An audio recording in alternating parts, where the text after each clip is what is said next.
Pak Baris. Waalaikumsalam, Bu Dian. Bagaimana kabarnya? Alhamdulillah, dengan puasa ini tambah sehat. Alhamdulillah. Ini saya mohon izin untuk wawancara Pak Baris. Iya, monggo silakan. Gini Pak Baris, selama Bapak menjadi kepala sekolah di SMA Saidiyah, adakah satu masalah yang dimana masalah ini menimbulkan dilema dalam pemecahannya?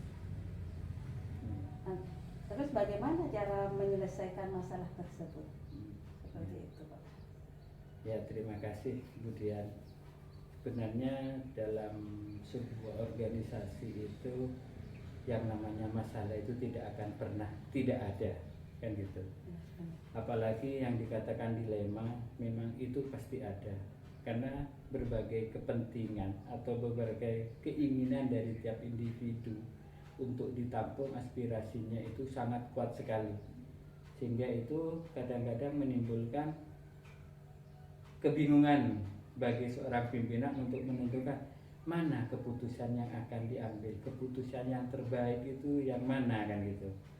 Cuman ya alhamdulillah sampai saat ini kita permasalahan itu bisa terselesaikan dengan baik, ya, dengan melibatkan semua orang-orang yang memang perlu diajak untuk berdiskusi menyelesaikan masalah itu. Itu intinya sebenarnya di sana.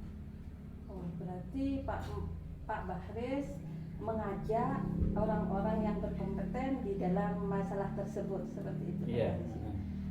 Ya gini Pak Baris, sesuai dengan yang saya pelajari pada modul CKP, di sini saya mempelajari ada dua dilema, yaitu dilema etika, di mana dilema ini kita harus memilih antara kebenaran dengan kebenaran, kemudian ada rujukan moral, di mana kita mengalami dilema untuk memilih antara kebenaran dan ketidakbenaran.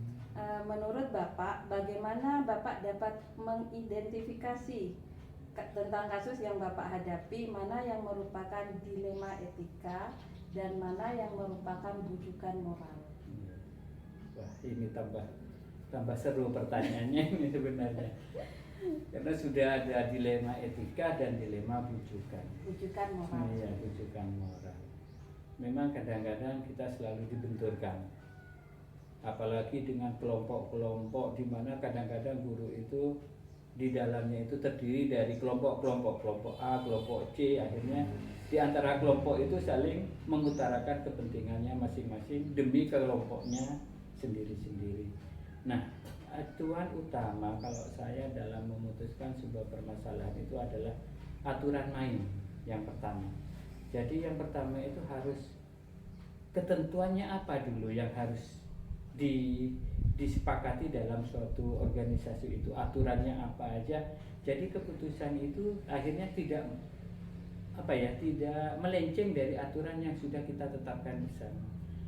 Apalagi yang namanya dilema rujukan moral itu kan tambah salah, kita melawan yang benar dan yang salah.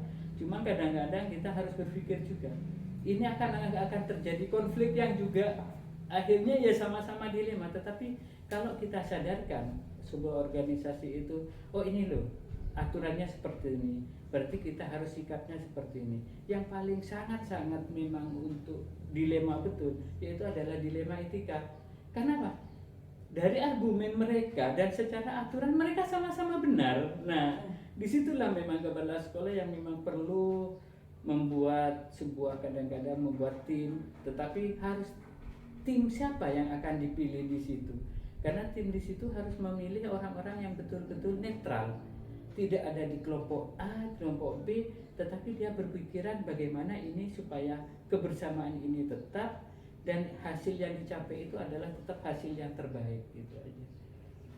Baik Bapak, menurut saya penyelesaiannya sangat solutif, sangat bagus sekali Bapak. Kalau saya lihat di sini Bapak melihat dari aturan-aturan yang ada pada sebuah organisasi, seperti itu ya Bapak. Yes. Kemudian bagaimana Bapak menjalankan pengambilan keputusan di sekolah, terutama untuk kasus-kasus yang sama-sama benar? Yeah. Ya, itu kembali pada aturan awal tadi, aturan mainnya. Pertama itu kita harus melihat aturan mainnya dulu, peraturan tata tertibnya apa aja yang menyangkut itu. Kedua itu adalah pemilihan orang, pemilihan orang-orang yang perlu diajak untuk diambil pendapatnya, yaitu terutama orang-orang yang netral. Sebenarnya kepala sekolah itu atau suatu pimpinan itu yang namanya ego, kemauan sendirinya itu lebih kuat, otoriternya bisa dijalankan. Cuma karena demi keberlangsungan semua pihak supaya menerima keputusan itu, kadang-kadang dilema itu kita ambil win-win solution. Dari pendapat si A begini, si B ini, oh berarti kita ambil jalan tengahnya. Seperti salah satu contoh, anggap seperti ini, si satunya ingin masuk jam 7, satunya ingin masuk setengah 8. Karena saya perjalanannya terlalu jauh Pak, masih punya keluarga. Nah alasan-alasan itu kan sama-sama benar sebenarnya. Akhirnya kami pada saat itu ngambil sebuah win-win solution. Oh kita ambilnya sekian, tapi dengan persyaratan jam istirahatnya akan lebih sedikit atau apa, atau Anda pulangnya akan lebih Nah di situ nanti kita ambilnya di situ sebenarnya. Baik Bapak, kalau saya tangkap tadi berarti Bapak di sini melibatkan orang lain ya Pak ya. Yeah. Mungkin ada kriteria khusus dalam melibatkan orang-orang ini Bapak. Iya, yang jelas itu pasti. Itu harus di setiap kita akan mengambil keputusan memang perlu orang-orang yang maksudnya netralitasnya, terus pemikiran mereka dalam setiap ada permasalahan. Kita kan melihat setiap kondisi guru itu, tiap ada permasalahan setelah kita dicoba dengan memberikan pertanyaan itu ketemu, akan ketahuan ini kemana, pemikirannya kemana, sejauh apa dia memikirkan itu. Terus ketiga itu biasanya melibatkan orang-orang di luar kita. Kita sering bertanya pada konsul mereka yang anggaplah kita punya, mereka keilmuannya lebih bagus dari kita, pengalaman berorganisasinya lebih luas daripada saya. Nah itu yang jadi paduan kami selama ini kalau ada permasalahan yang harus kami pecahkan bersama. Gitu.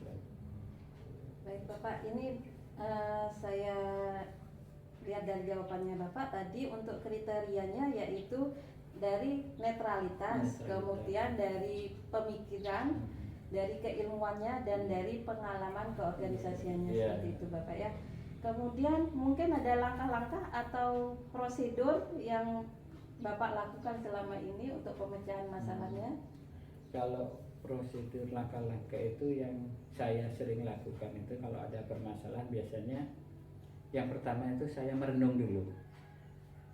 Pendapat mereka, keinginan mereka itu seperti apa, kita renungi. Saya itu merenung dulu sebelum melibatkan orang itu, merenung baik itu 1 atau 2 hari saya merenung.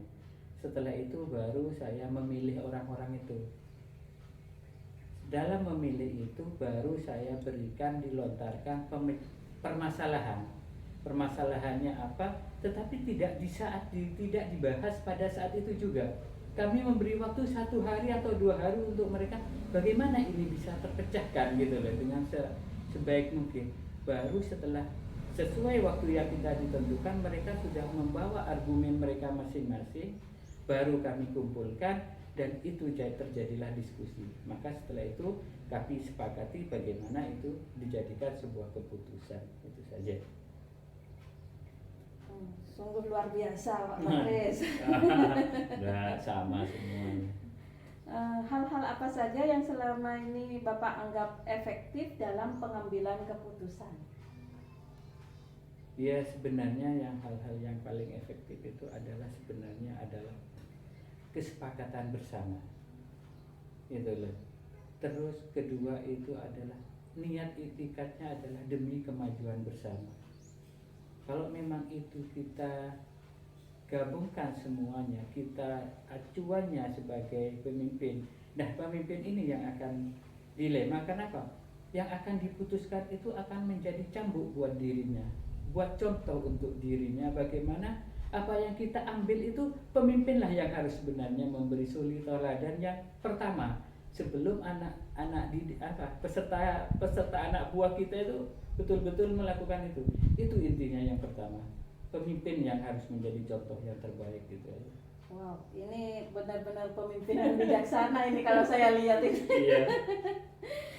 Mungkin dari yang selama ini dihadapi oleh Pak Baris, mungkin ada tantangan-tantangan dalam pengambilan keputusan pada kasus-kasus dilema etika. Ya, memang seperti tadi dari awal yang saya lontarkan itu, kadang-kadang kita itu dihadapkan pada kelompok-kelompok tertentu, keinginan-keinginan tertentu. Kadang-kadang yang kita hadapi itu adalah kelompok besar.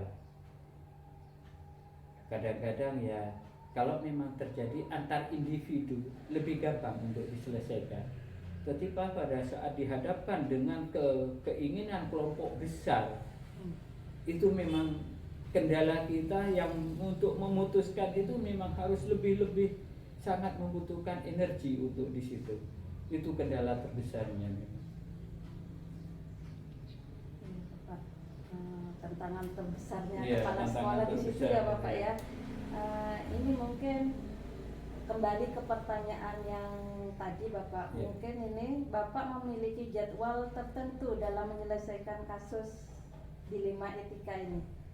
Mungkin dari jawaban yang tadi Bapak memberikan waktu 1 hari ya Bapak ya. Baiklah. Pertanyaan selanjutnya ini, faktor-faktor apa saja yang selama ini mempermudah atau membantu Bapak dalam membuat keputusan untuk kasus-kasus dilema etika ini?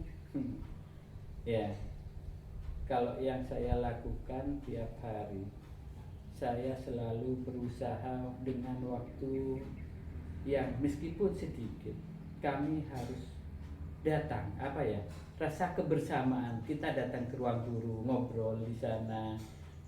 Di situ itu muncul akhirnya kedekatan dari tiap-tiap individu itu dengan kepala sekolah. Jadi semua apa yang kita akan putuskan, karena mereka kita sudah dekat, kita sudah tahu bahwa kepala sekolahnya seperti ini, komitmen yang kita bangun harus seperti ini.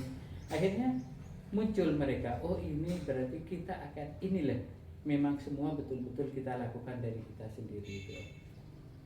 Oke Pak Bahri, ini mungkin pendekatan secara emosional itu yang penting.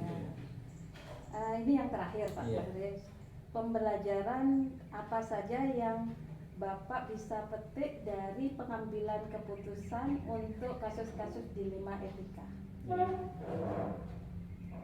Ya, pertama itu jadilah pemimpin yang baik sebenarnya, yang harus mengetahui situasi dan kondisi semua pihak. Jadi keputusan itu memang untuk kepentingan bersama. Kedua itu adalah pendapat satu orang lebih baik pendapat 2 orang atau lebih. Jadi tidak ada salahnya seorang pemimpin itu harus mendengarkan pendapat-pendapat bawahan, bagaimana yang terbaik jalan tengahnya. Jangan melakukan semuanya dengan otoriter bahwa kepala sekolah itu adalah segala-galanya dalam pengambil keputusan. Itu aja yang perlu. Oke. Terima kasih Pak Bahri. Ya, ini wawancara yang sungguh luar biasa. Saya banyak mengambil pelajaran